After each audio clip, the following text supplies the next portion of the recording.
मुख्यमंत्री योगी आदित्यनाथ की बात करते हैं। आज गोरखपुर के दौरे पर रहेंगे, जहां पर लाल डिग्गी इलाके में सीएम दिव्यांग जनों के कार्यक्रम में शिरकत करने वाले हैं।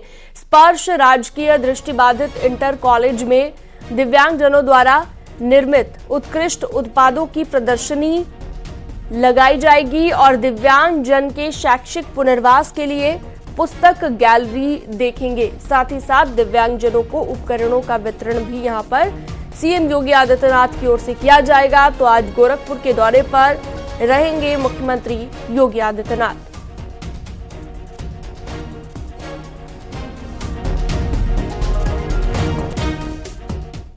सीएम योगी आज संत कबीर नगर के दौरे पर भी रहेंगे। मगहर में आयोजित सामूहिक विवाह कार्यक्रम में शिरकत करेंगे और 591 नवविवाहित जोड़ों को आशीर्वाद देंगे और करीब 359 करोड़ की परियोजनाओं का लोकार्पण और शिलान्यास करेंगे। सीएम योगी कबीर मगहर महोत्सव के समापन कार्यक्रम में भी शिरकत करेंगे। करीब 3:15 पर संत कबीर नगर पहुंचेंगे।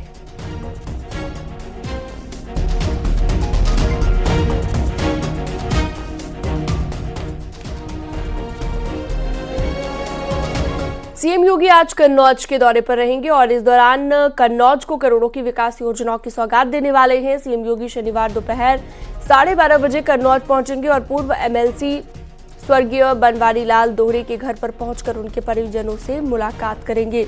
साथ ही बीजेपी सांसद सुब्रत पाठक के पिता की पुण्यतिथि कार्यक्रम में भी शिरकत करने वाले हैं। इसके बाद सीएम योगी अशोकनगर में लोगों को करोड़ों की विकास योजनाओं की सौगात देने के साथ लोगों को संबोधित भी करेंगे।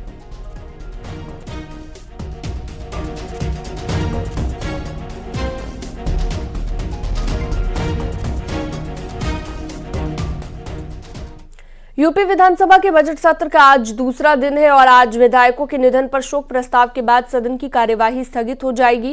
बीजेपी विधायक मानवेंद्र सिंह और एसपी विधायक एसपी यादव के निधन पर शोक प्रस्ताव पारित कर कार्यवाही को स्थगित किया जाएगा।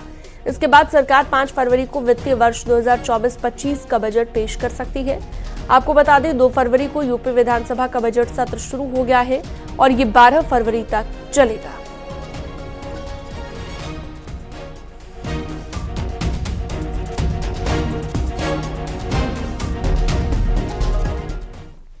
यूपी विधानसभा का बजट सत्र शुक्रवार से शुरू हो चुका है। सत्र की शुरुआत राज्यपाल के अभिभाषण के साथ हुई और फोकस अयोध्या के राम मंदिर पर रहा।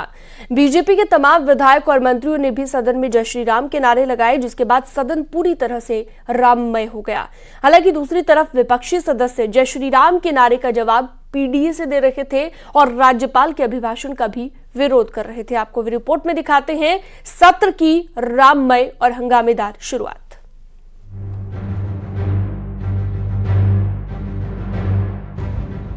ये तस्वीर उत्तर प्रदेश विधानसभा की है, जहां बीजेपी के विधायक भगवा रंग में रंगे हैं। जुबान पर जय श्री राम की गूंज है और सदन पूरी तरह से राममय हो चुका है।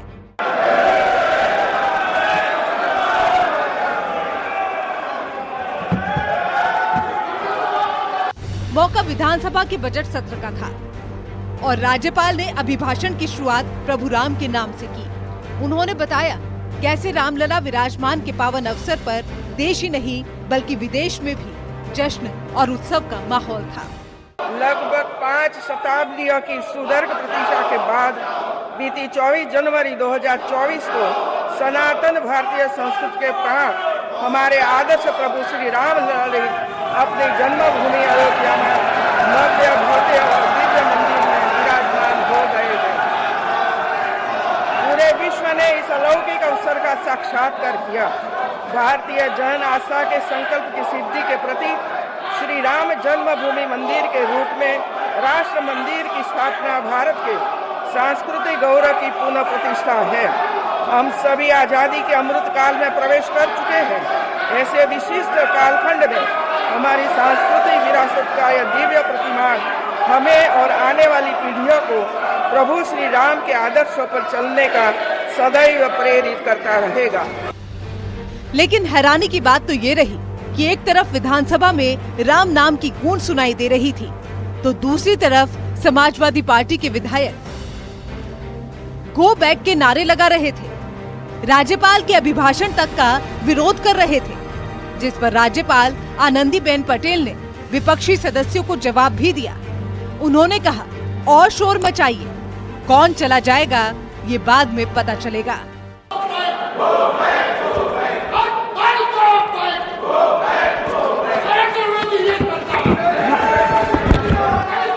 कौन चला जाएगा ये तो बाद में पता चलेगा।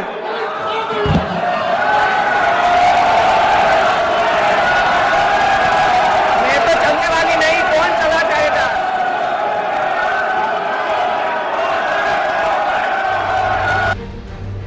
विपक्षी सदस्यों को राज्यपाल के जवाब पर सीएम योगी भी मुस्कुराने लगे और उन्होंने भी राज्यपाल का अभिवादन किया। वहीं बजट सत्र को लेकर सीएम योगी आदित्यनाथ ने कहा, यूपी विधानमंडल प्रदेश की जनता की आशा, आकांक्षाओं और अपेक्षाओं का केंद्र है। विपक्षी सदस्यों से अपील की कि विधान परिषद और विधानसभा को सकारात्मक चर्चा का केंद्र बनाना होगा। उत्तर प्रदेश विधानमंडल 25 करोड़ जनता जनार्दन की आशा, आकांक्षाओं और अपेक्षाओं का एक केंद्र है। जनता से जुड़ी हुई हर सुख दुख से जुड़ी हुई घटनाओं को उल्लास और विषाद से जुड़ी हुई घटनाओं का यह साक्षी है। दरअसल उत्तर प्रदेश विधानमंडल के बजट सत्र की आज से शुरुआत हो गई है। ये सत्र 12 फरवरी तक चलेगा। इसी दौरान 5 फरवरी को उत्तर प्रदेश सरकार वित्त वर्ष 2024-25 का बजट भी पेश करेगी। बड़ी बात यह है कि इस बार सदन की कार्यवाही शनिवार को भी चलेगी और जरूरत पड़ने पर ये देर रात तक भी चल सकती है। हालांकि सदन से आज की जो तस्वीर सामने आई, उसमें एक तरफ राम भक्त थे तो दूसरी तरफ विरोधी, और फिर कल तक के लिए सत्र को स्थगित कर दिया गया। Bureau report, news 18।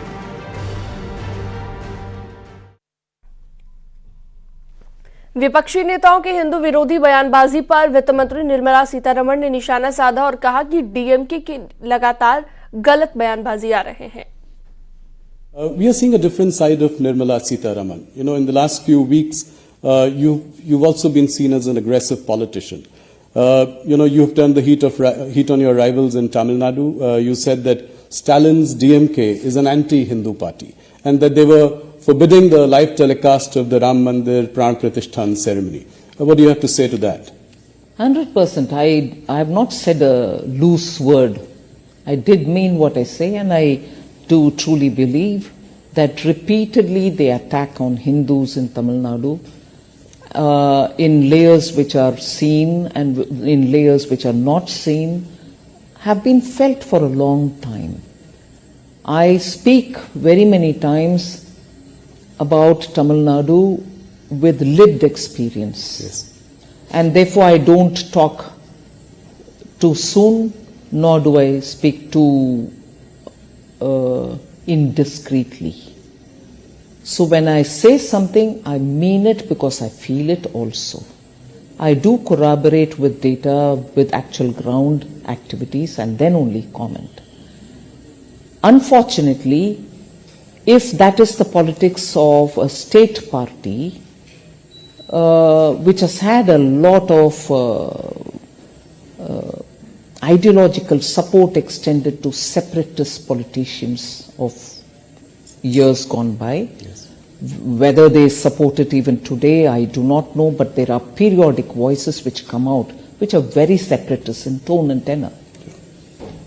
My grief is a national party like the Congress party has been decimated in Tamil Nadu, and today, till today, they are not a position to win an election, even a couple of seats on their own, without being in alliance with one of these parties. BJP is, of course, a beginner there. It's been there since the Jan Sangh days, and it's gaining strength. We'll continue to work with the people. But the grief that I want to express is a national party like Congress party also joins that anti-Hindu voice. Does not condemn the anti-Hindu voice of the party DMK. and even worse, goes in support of such voices which come from DMK.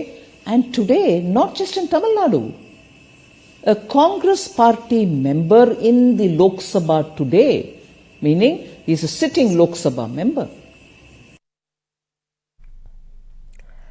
Greater Noida में घर के कमरे में 4 शव मिलने से हड़कंप much गया। कमरे में 2 पुरुष और 2 महिलाओं के शव मिले हैं। पुलिस का ये कहना है कि दम घुटने से सभी की मौत हुई है। पूरा मामला इकोटेक थाना क्षेत्र के तोस्याना गांव का बताया गया। तो देख सकते हैं तस्वीरें आप उसी मोहल्ले की। पुलिस के मुताबिक दम घुटने से यहां पर मौत हुई है।